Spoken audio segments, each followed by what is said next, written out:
Et en cela, on va dans Éphésiens. Éphésiens chapitre 6, au verset 17. Éphésiens 6, 17, il est dit ceci.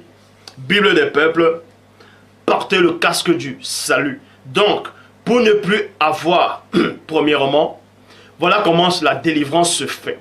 Vous acceptez la parole parce qu'il est dit dans Jean 6, 45, il est écrit dans les prophètes 2 points. Ils seront tous enseignés de l'Oba. Ainsi, quiconque a entendu le Père et a reçu son enseignement, vient à moi. Ce qui veut dire que dans Jean chapitre 1, verset 12, à tous ceux qui l'ont reçu, on s'arrête d'abord là, il y a une virgule. Donc, à tous ceux qui l'ont reçu, il faut d'abord savoir comment on reçoit. Parce que le Christ parle de ça, la semence du semeur. Celui qui reçoit sur une bonne terre, il reçoit, il porte du fruit. Mais celui qui reçoit sur une terre pierreuse, où il y a des épines, certains vont recevoir, ils vont être contents, mais ils n'auront pas l'enseignement. Ils vont entendre peut-être la voix, et ça va les faire du bien.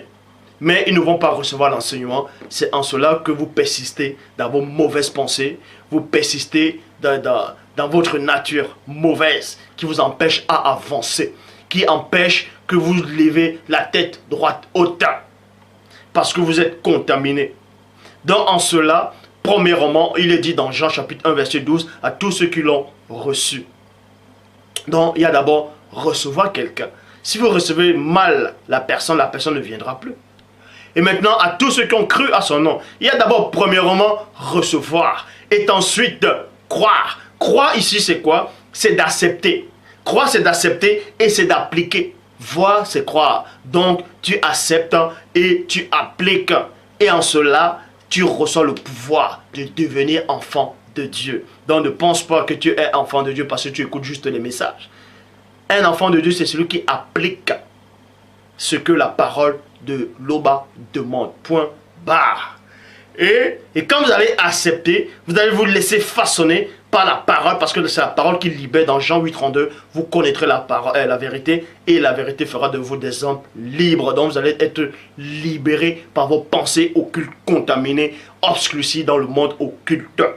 Et dès que vous sortez de là, vous laissez modeler par le divin lui-même. Vous marchez dans la droiture. Dans Psaume 119, 105, ta parole est une lampe à mes pieds. Donc vous allez voir déjà vos pieds, si vos pieds sont sales ou pas, avant de porter la bonne chaussure.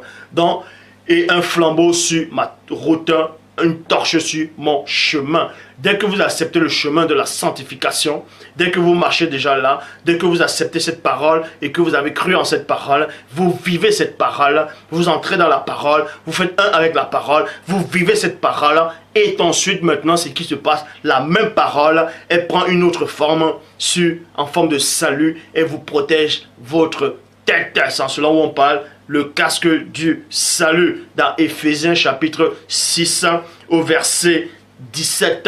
Bible des peuples, portez le casque du salut.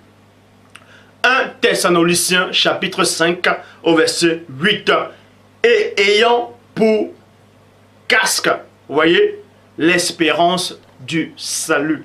Donc quand vous allez mettre le casque du salut, vos pensées seront protégées, donc vous n'allez plus être attaqué par vos pensées du monde occulte.